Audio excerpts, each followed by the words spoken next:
ketua DPR dari apa? Gerindra. Ya, dari Gerindra mengatakan tidak ada masalah. Yang penting tidak provokatif atau tidak menjadi bahan untuk mengadu domba. Nah, gue setuju itu. Tidak masalah, ya. Yang penting jangan sampai provokatif. Memang itu tidak provokatif. Enggak. One Piece itu tidak provokatif, ya. Jadi jangan bilang provokatif itu provokatif. Enggak, ya. Sebentar, ya. Dia tidak provokatif One Piece itu, ya. Dia adalah sebuah simbol yang harus dihadirkan, ya. Simbol yang harus dihadirkan untuk sebuah kata yang kita kenal dengan introspeksi. Gitu. Jadi dia tidak memprovokasi, tapi dia berupa introspeksi. Ya, makanya aku tidak setuju sama pakar yang kulitnya hitam manis itu diwawancarai di TV. Dia bilang begini, kalau ya bahwa One Piece itu wujud dari ekspresi yang harus ditampilkan dalam sebuah sikap yang begitu berat menghadapi kehidupan ini, kritik terhadap kebijakan tata kelola negara, gitu ya, itu merah putih sudah cukup, gitu. Dia bilang gitu tadi, ya. Artinya rasa kritik ketidakpuasan terhadap mereka ya stakeholder yang menjabat di pemerintahan ini itu merah putih udah cukup. Terus gue pikir begini, ya kalau merah putih yang ditampilkan ya orang sudah tahu mas kamu itu doktor, profesor, tak dosen kok goblok ngono. Aku juga kadang-kadang heran. Yang namanya simbol, yang namanya pesan itu harus menarik supaya diperhatikan. Supaya apa yang dimaui oleh si pengirim pesan itu bisa dibaca. Lah kalau merah putih sudah, iya memang merah putih sudah mewakili semua kehidupan kita berbangsa dan bertanah air. Justru kalau gue balik, lahirnya One Piece ini, dikibarkannya One Piece ini menjadi introspeksi apakah kita ya telah khususnya para pejabat-pejabat negara itu telah menjalankan tugas-tugas kewajibannya sebagai pejabat yang mengelola ya jalannya pemerintahan itu sudah merah putih atau belum? Gitu loh. Gue jamin kalau memang sudah merah putih nggak mungkin orang-orang ngimbarin One Piece lah, ngapain? Kok capek-capek ngimbarin One Piece? Gitu loh. Jadi kalau dia bilang merah putih itu sudah cukup, iya mas cukup, tapi itu tidak menjadi simbol introspeksi. Simbol itu harus menarik, maka dibikinlah One Piece ini yang diambil dari buah karya Eiichiro Oda. Ya kalau merah putih ya semua orang sudah tahu kok. Kadang-kadang makanya aku nggak gampang aja memberikan sebuah apresiasi terhadap orang yang bergelar doktor kek, mau dosen kek, mau profesor kek, tapi lihat kerangka berpikirnya. Gitu ya. Orang ini mau ngirim pesan kok, message kok. Kan harus bisa menjadi perhatian. Lah kalau merah putih yang nggak jadi perhatian. Dan kita tahu bahwa merah putih itu adalah semua yang ada pada kita itu ada pada merah putih. Lah kalau semua kehidupan berbangsa dan bernegara ya sudah merah putih, ya nggak mungkin One Piece ini dikibarkan gitu loh ya. Jadi kadang-kadang diwawancara juga ini gimana ini orang ya. Bismillahirrahmanirrahim.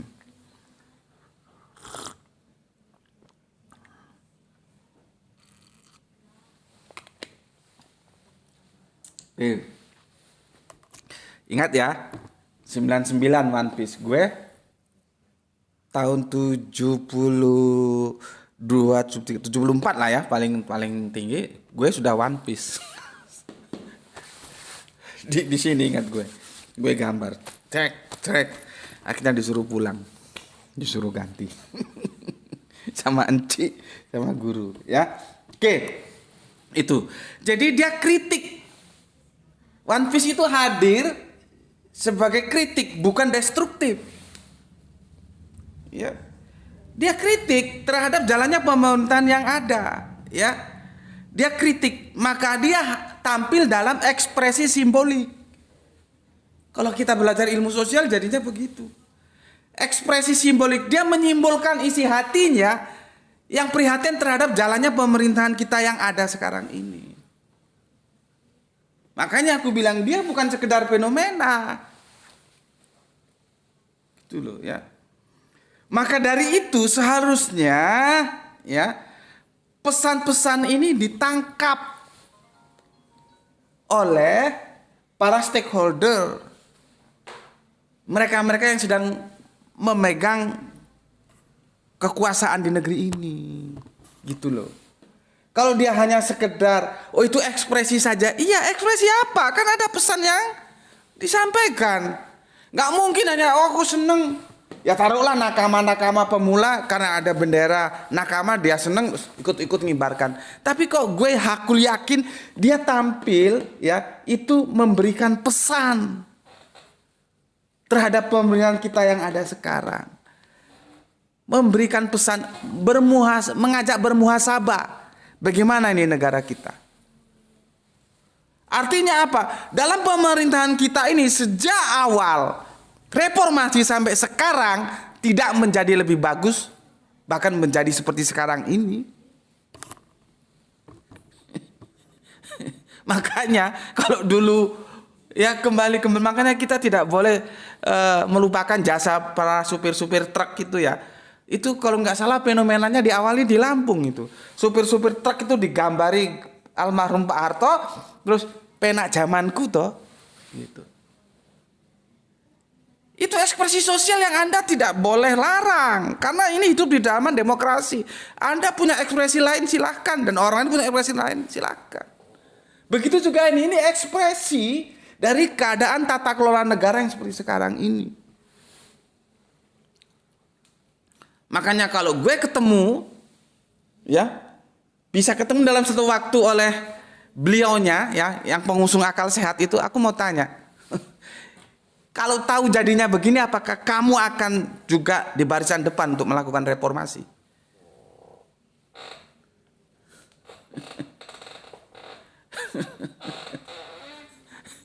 Ya, saya ngaku nggak pernah ketemu dia. Kalau aku mau ketemu, mau tak tanya, dan aku pingin dia jawab dengan kejujuran. Artinya kan dia salah analisis. Dan gue ingat pada saat itu sudah disampaikan oleh orang pinter dari Sulawesi, Pak siapa namanya itu gue lupa, ya, yang ada jenggot-jenggotnya di sini. Dia pakar pemerintahan dalam negeri, ya. Dia bilang, kalau begini caranya nanti korupsi itu bisa menggurita dari atas sampai ke bawah. Kalau reformasi kan korupsi itu ada di awang-awang, di tapal batas atas, nggak sampai ke bawah. Dan sekarang sampai ke bawah. Dulu tingkat gubernur aja nggak ada, mainnya di tingkat menteri di awang-awang. Pak siapa itu namanya ya, gue lupa. Yang jelas dari Sulawesi dia, Sulawesi Selatan atau mana gitu. Dulu pernah bikin partai juga. Orangnya orang pintar tapi nggak dipakai. Coba dia dijadikan menteri dalam negeri, kan bagus. Pernah sama siapa namanya itu bikin partai sama Andi siapa itu? Yang dulu ngetop di partainya siapa? Mercy itu. Gue lupa siapa namanya. Dia bilang, ya, dan ternyata forecasting dia, ramalan dia, nubuat dia terbukti sekarang. Kalau makanya kan akhirnya dulu kan kita mengatakan bahwa, ya, salah satu reformasi itu adalah untuk memberantas korupsi, ya. Jadi kan itu sama saja mengatakan bahwa era pemerintahan Pak Harto ada korupsi, kan begitu toh logikanya toh. Maka dibikinlah ad hoc, ya. Meskipun ad hoc ternyata sampai sekarang ada yang namanya KPK. Nah, pertanyaan gue, setelah reformasi itu korupsi tambah hilang apa tambah gendeng? Jawaban dewe gue. Sayang gue nggak sempat clipping videonya itu laporan PPATK ya. Berapa triliun itu yang dikorupsi. Itu merah putih, mau dibilang merah putih begitu. Bajingan koruptor mencuri uang rakyat itu mau disebut merah putih. Jadi jangan menganggap ketika ada rakyat kita ya mengibarkan bendera One Piece di bawah merah putih bukan berarti dia tidak merah putih. Justru dia mengingatkan, ayolah kita benar-benar merah putih. Gitu. Ya, itu masih dalam satu sisi korupsi saja loh, belum yang lain. Ya, penegakan hukum bagaimana? Sampai hari ini, penegakan hukum bagaimana sampai hari ini? Ya, penegakan hukum sampai hari ini bagaimana? Soal ijazah palsu itu 4 tahun nggak kelar. 4 tahun ngurusi ijazah palsu apa nggak aja nggak kelar. Sampai-sampai dibawa ke internasional.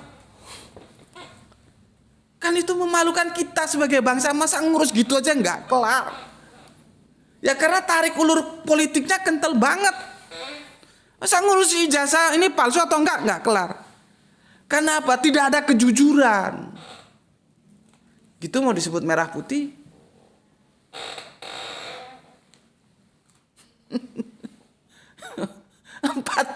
Tolong kalau salah gue dibenerin. Ingat gue sih 4 tahun itu masalah ijazah. Sampai sekarang nggak kelar. Ya, belum lagi masalah pagar laut. Itu siapa yang terhukum? Siapa? Laut dipagar itu loh. Mungkin bang ada satu-satunya di negeri yang namanya Indonesia nih. Ada laut dipagar keluar sertifikatnya. Proses hukumnya gimana? Seharusnya kan ada. Ya, ide pertama datang dari siapa? Itu mesti pengusaha yang memberikan kebijakan, yang megang pemerintahan siapa? Itu harusnya diurus dan diselesaikan secara hukum. Sampai sekarang mana? Nggak tahu kita. Berapa tap-tapnya? 11.000. Kenapa? Hah? Sebentar aku ganti mic.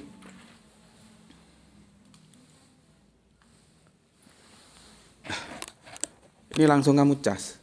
Kamu matiin dulu langsung kamu cas. Ini gue yang inget-inget aja ya. Yang nggak inget-inget ya namanya aja nggak inget. Gue nggak omongin. Peristiwa kilometer 50. Atas dasar apa 6 nggak salah ya 6 ya 6 anak bangsa itu anak bangsa negeri ini sah loh harus mati dibunuh dengan cara seperti itu. Apa alasannya? Coba siapa yang bertanggung jawab? Atas dasar apa dia dibunuh? Kenapa kita nggak saling cinta, saling kasih sebagai anak bangsa? Ada perbedaan ya kita bicarakan habis-habisan. Kita beradu argumen, bukan sentimen. Atas dasar apa itu dibunuh? Ya. Syarat jadi wakil presiden, undang-undangnya dirubah. Aku mau tanya, pengubahan undang-undang itu untuk kepentingan satu anak penguasa apa untuk seluruh anak Indonesia?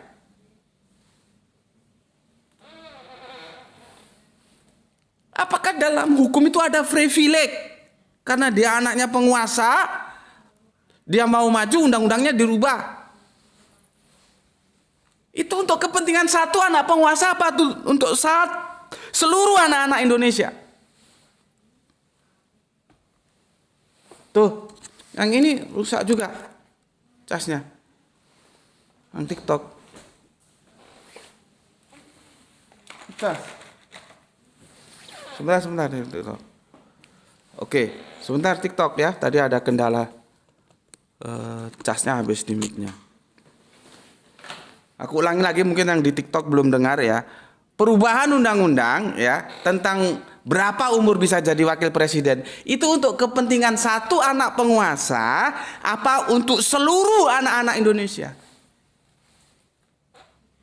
Padahal kan semuanya harus sama di depan hukum.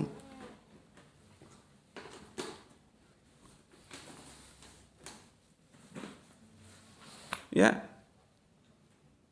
Secara ekonomi sekarang kita bahas saja tentang apa yang lagi marah. Gue masih ingat dulu itu yang menentang, satu-satunya yang menentang itu dulu masih ada radio masih populer. Gue lihat dari program 3 atau berapa ya, apa RRI Pusat itu program berapa gue lupa. Itu yang menentang adanya Maret yang sekarang berkeliaran sampai ke desa-desa, itu adalah Habib Hussein Ali Hal-Habsyi. Gue masih ingat. DPR nggak ada yang menentang, akhirnya lolos menjadi sekarang. Maka Maret itu tumbuh dan berkembang sampai ke pelosok-pelosok. Ada Maret itu. Maret diadu sama warungnya Mbok Dekima, Mbok Dejem, Mbok Deji, ya jelas kalah. Jadi ekonomi kita itu ekonomi apa sebetulnya? Ekonomi yang berbasis kepada Pancasila, yang berkeadilan, atau ekonomi liberal, bebas sebebas-bebasnya? Kalau mau liberal ya sudah liberal sisan, jangan ngomong Pancasila. Kalau liberal itu siapa yang menang modal ya dia yang berkuasa. Nggak ada yang besar melindungi yang kecil, apa urusannya. Sekarang Maret itu sudah menjalar kemana-mana. Warung-warung tradisional ya wassalam gue.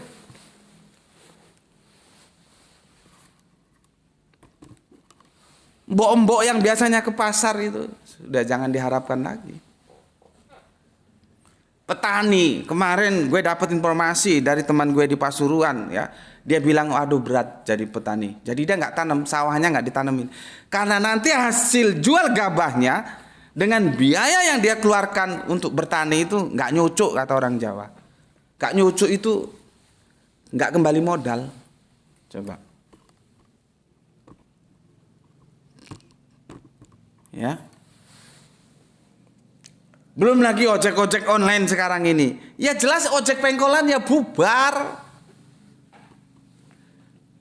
Kenapa dikasih izin gitu loh. Gue ya pertama masuk ke Batu ini ya. Jadi begini. Setiap tempat ojek yang disebut pangkalan itu ya. Di pangkalan itu mereka bikin anggota. Nanti ada kartu anggotanya setiap anggota. Artinya yang tidak terdaftar sebagai anggota nggak boleh mangkal di situ. Silakan bikin grup lain mangkal di tempat lain. Begitu dulu. Mereka bikin aturan sendiri. Nah, kartu anggotanya saja itu laku dijual loh.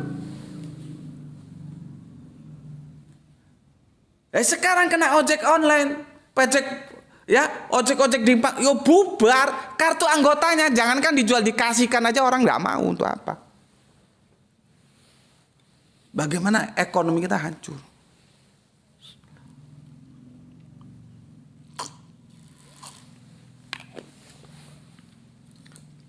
Hutang yang katanya sekian triliunan, gue heran sih. Hutang itu untuk apa gitu loh. Misalkan dia utang, terus utang itu dibawa ke Indonesia, duitnya itu berupa apa?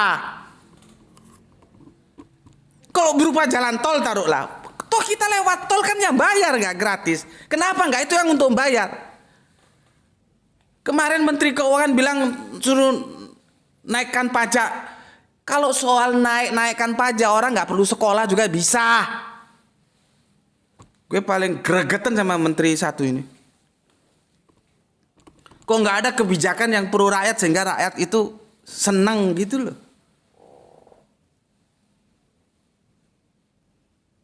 Ya, heran gue gitu.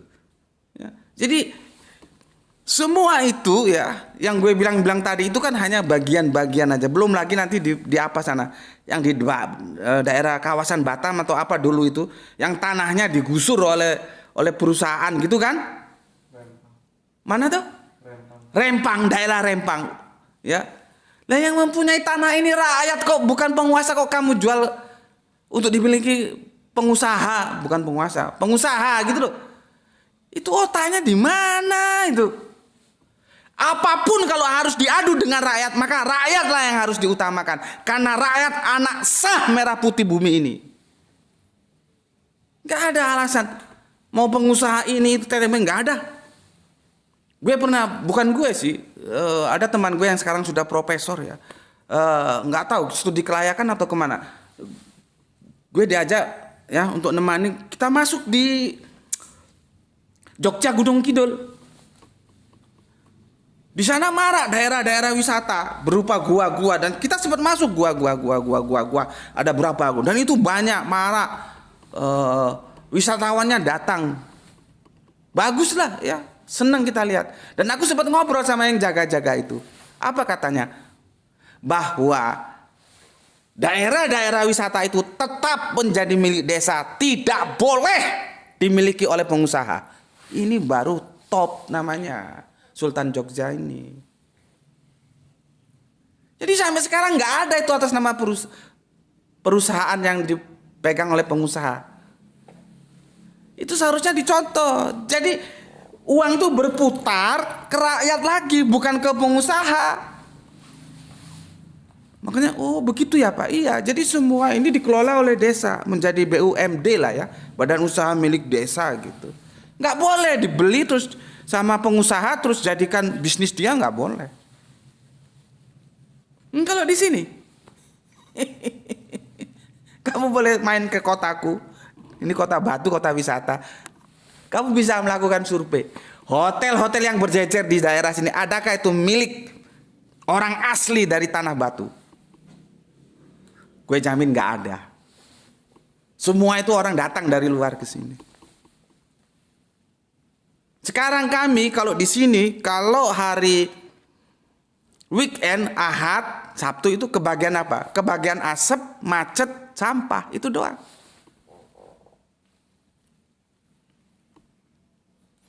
Padahal pengusaha itu menjual daerah wisatanya berdasarkan alam yang dimiliki oleh kota Batu tercinta ini. Gitu loh. Ya, jadi itu saja yang bisa aku sampaikan ya. Bagaimana tata kelola ini menjadi amburadul ya. Nah, dari situlah muncul ya sebuah ajakan untuk menintrospeksi, yaitu dalam wujud ini tadi, One Piece ini. Jadi One Piece ini bukan orang tidak mencintai merah putih, justru dia mengajak kita, ayo kita bermerah putih secara totalitas, secara kafah. Gitu loh maksudnya. Nah, kalau pesan ini nggak ditangkap oleh mereka stakeholder yang sedang berkuasa di negeri ini, ya itu akan menjadi masalah di kemudian hari. Gitu loh. Gue nggak tahu, memang tidak tahu atau pura-pura nggak tahu. Kalau ini dianggap tidak masalah, ya gue setuju memang tidak masalah. Tetapi bisa nggak menangkap pesan apa di balik pengibaran One Piece itu?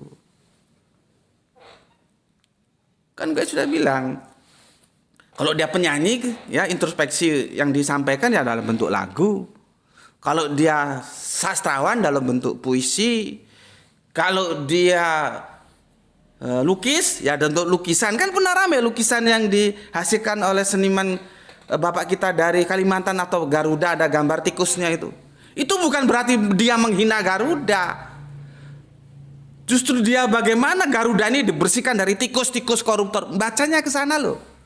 Memang kalau kalian nggak punya jiwa seni untuk membaca fenomena-fenomena yang dihadirkan, ya repot.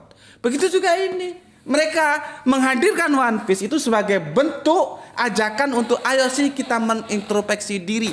Apakah kita sudah merah putih?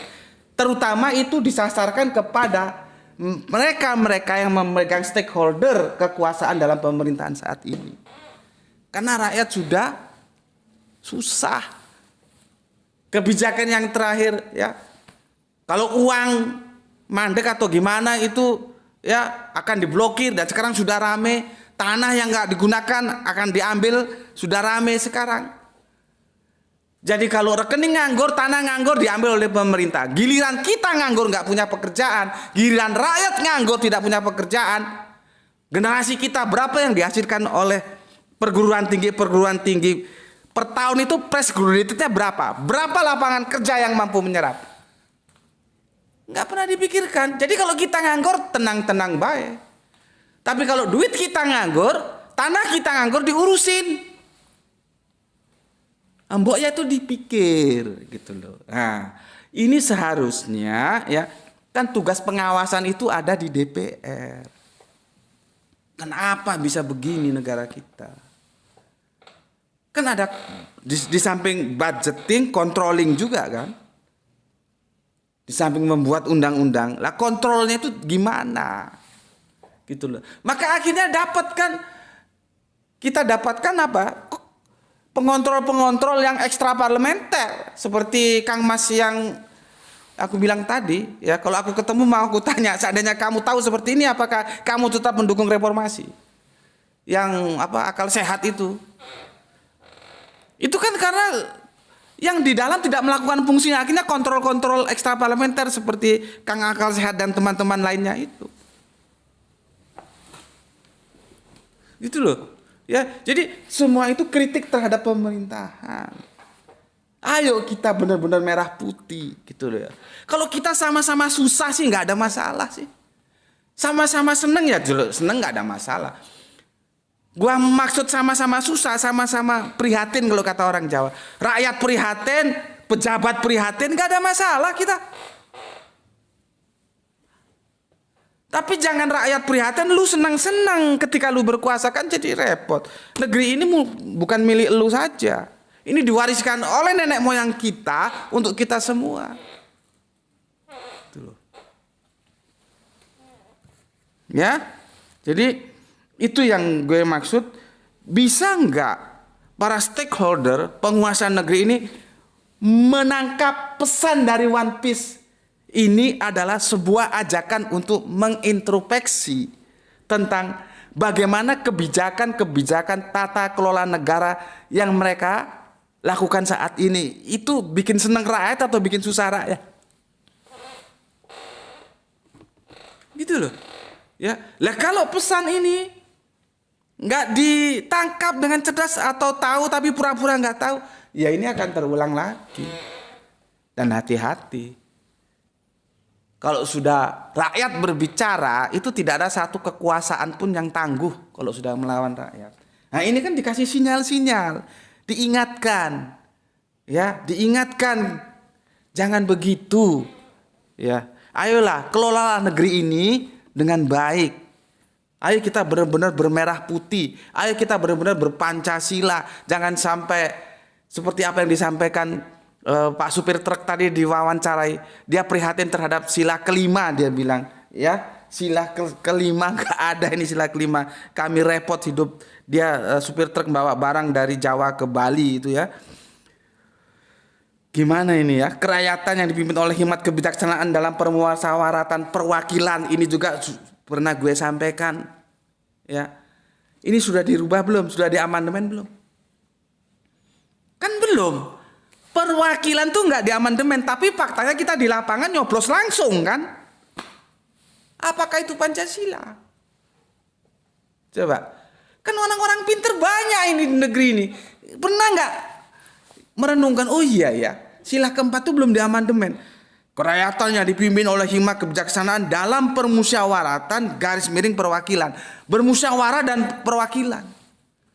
Kita enggak demokrasi bebas, one man one vote. Langsung.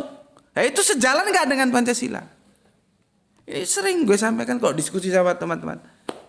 Tapi kan kita diam saja. Artinya kita ini mengkhianati Pancasila enggak sih gitu. Ayo kita introspeksi. Belum lagi keadilan sosial bagi seluruh rakyat Indonesia. Itu jalan enggak sekarang? Itu yang dikeluhkan oleh Pak supir truk tadi. Itu juga yang aku bilang tadi ya. Pengubahan undang-undang tentang calon presiden itu memenuhi keadilan ya bagi seluruh rakyat Indonesia atau enggak? Apakah itu untuk kepentingan satu anak penguasa yang dia punya privilege?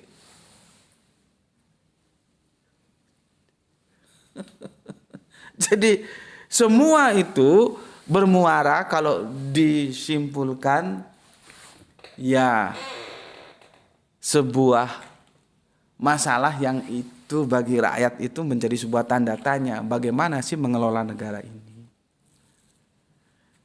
Gitu loh. Dan itu sudah mengumpul, menggumpal, menumpuk dari reformasi sampai sekarang. Nggak tahu berapa tahun sudah reformasi ini. 20 tahun. Nah, sekarang diwujudkan dalam One Piece. Makanya jangan gampang-gampang ya memberikan kesimpulan dan kesimpulan itu salah tentang One Piece ini. Makanya gue seneng kalau kata Pak Ketua DPR tadi tidak ada masalah dengan One Piece. Iya Pak, tapi jangan bukan sekedar tidak ada masalah terus dibiarin aja, enggak. Anda harus menangkap apa behind screen dari One Piece ini. Kenapa rakyatku ya kok mengibarkan bendera One Piece itu ada apa? Ditanya gitu loh. Ya, ditanya biar mengerti. Jadi permasalahan kita dalam tata kelola negara ini bisa rampung gitu loh. Itu kan ekspresi simbolik. Nah, simbol apa yang mau ditampilkan? Jadi One Piece itu tidak lahir dalam ruang hampa. Itu ya. Nah, sebagai penutup karena sudah 1 jam, ini ada sebuah apa ya? Aku sangat tertarik ini. Sebuah apa? Puisi ya, yang mungkin bisa kita jadikan perenungan bersama. Semoga ketemu. Tadi aku simpen di mana puisinya ini, ya. Ya nanti kalau nggak ada kita tampilkan di lain waktu ya. Terus Pak, tapi aku cari dulu, ya.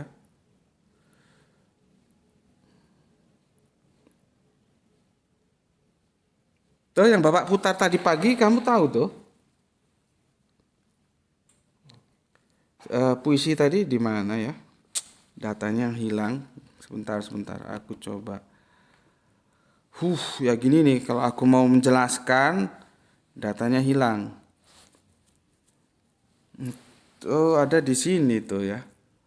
Nggak bisa di handphone yang satunya. Ya kapan-kapan kita sampaikan. Puisi itu bagus, aku suka ya, dan sangat mantap sekali ya. Sayang nggak ada di sini. Coba aku lihat dulu.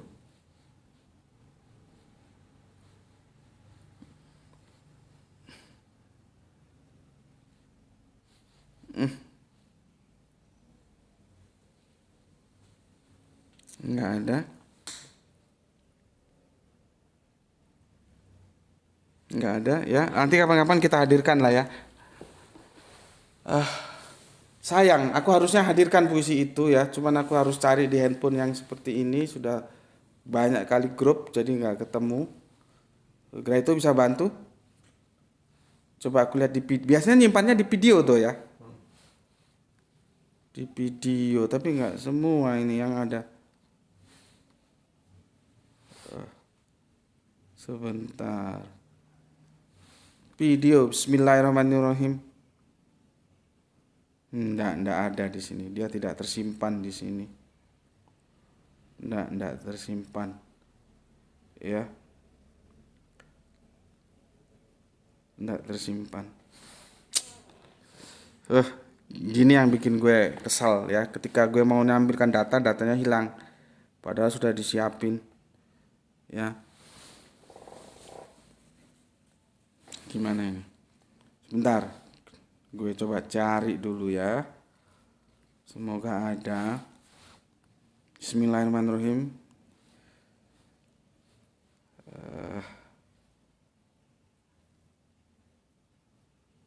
Aduh, sepertinya enggak ada. Sebentar lagi ya. Ada karya sastra yang sangat bagus sekali, ya. Nggak ada di sini. Coba gue cari di satunya. Tadi sudah aku siapkan datanya, cuman hilang dia. Ya. Uh. Uh, uh, uh. Uh. Kamu tahu tuh yang Bapak maksud tuh? Nggak tahu, sulit aku menjelaskan ke kamu juga sulit. Ya. Oke lah. Lain waktu aku akan hadirkan. Dia ada di HP sini. Aku lupa nih belum tak pindah. HP-nya untuk nyoting. Nggak bisa. Ya. Oke. Sampai di sini dulu. Jadi ya, yang aku bilang sebagai conclusionnya, One Piece itu adalah sebagai pesan untuk kita bermuhasabah gitu ya, atau mawas diri ya, menintrospeksi tentang jalannya pemerintahan di negeri kita. Jadi bukan berarti One Piece itu tidak merah putih, justru dia itu mengajak kita, ayo kita bermerah putih. Yang sungguh-sungguh, sing temenan. Kalau dalam bahasa teologis Islam disebut yang kafa, merah putih kafa. Jangan ya mulutnya merah putih tapi kelakuannya justru hitam. Ini kan sesuatu yang anomali gitu ya. Sampai di sini dulu kajiannya, dan mohon dipersori ya karena keterbatasan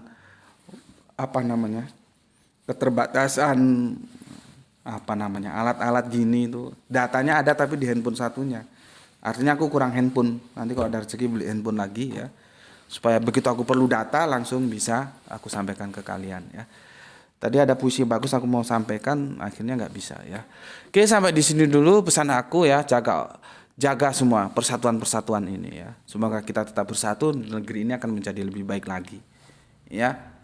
Dan para penguasa-penguasa kita menjadi sadar ya, bagaimana beliau mencintai rakyatnya dan rakyat juga akan mengasihi beliau-beliaunya yang sekarang jadi pengusaha. Jangan ngurus perutnya sendiri. Ya. Rakyat susah kamu seneng gitu loh. Jangan ya. Jadilah rakyat yang mencintai penguasanya, jadilah penguasa yang mencintai rakyatnya. Kan enak kalau begitu hidup. Ya. Kan mau jadi pejabat itu kan ada sumpah, tuh ada kitab suci toh. Jadi kamu anggap main-main apa kitab suci itu sumpah itu, sehingga kamu begitu megang kekuasaan saenain dasmu. Kan nggak boleh begitu. Karena begitu kamu disumpah atas nama Tuhan, itu nanti ada pertanggungjawaban di akhirat.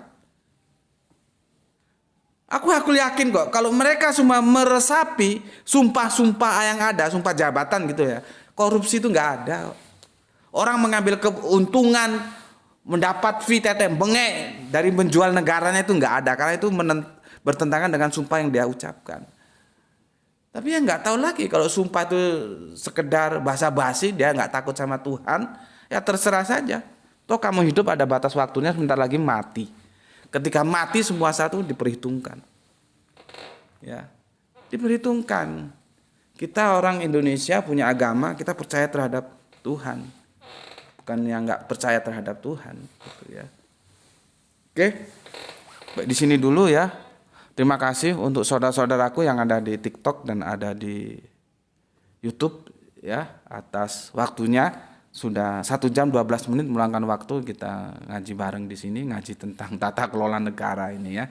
Jadi intinya seperti tadi aku bilang ya, sebuah introspeksi untuk mengajak Indonesia ke depannya jauh lebih baik lagi, dan itu menjadi harapan kita. Semoga Gusti Allah Agung merahmati kita semua, menyadarkan para pemimpin-pemimpin kita yang sudah baik menjadi lebih baik lagi, yang tidak baik atau yang buruk atau yang jahat menjadi baik, menjadi ramah, menjadi sayang kepada rakyatnya, dan begitu juga rakyat tentunya akan menjadi lebih mencintai, menyayangi para pemimpin-pemimpinnya. Oke, akhirul kalam, alhamdulillahirabbil alamin. Matur nuwun. Aku, seorang petani Bojong Sari, menghidupi mimpi dari padi yang ditanam sendiri. Kesederhanaan panutan hidup, dapat untung dilipat dan ditabung. 1974, tanah air yang kucinta berumur 29 tahun. Waktu yang muda bagi berdirinya sebuah negara. Lambang Garuda, dasarnya Pancasila, Undang-Undang 45. Merajut banyak peristiwa. Peralihan kepemimpinan yang mendesak, Bung Karno diganti Pak Harto dengan dalih keamanan negara. Pembantaian 6 jenderal, 1 perwira, 6 jam dalam 1 malam, mati di lubang tak berguna. Tak ada dalam perang Mahabharata, bahkan di sejarah dunia, hanya di sejarah Indonesia.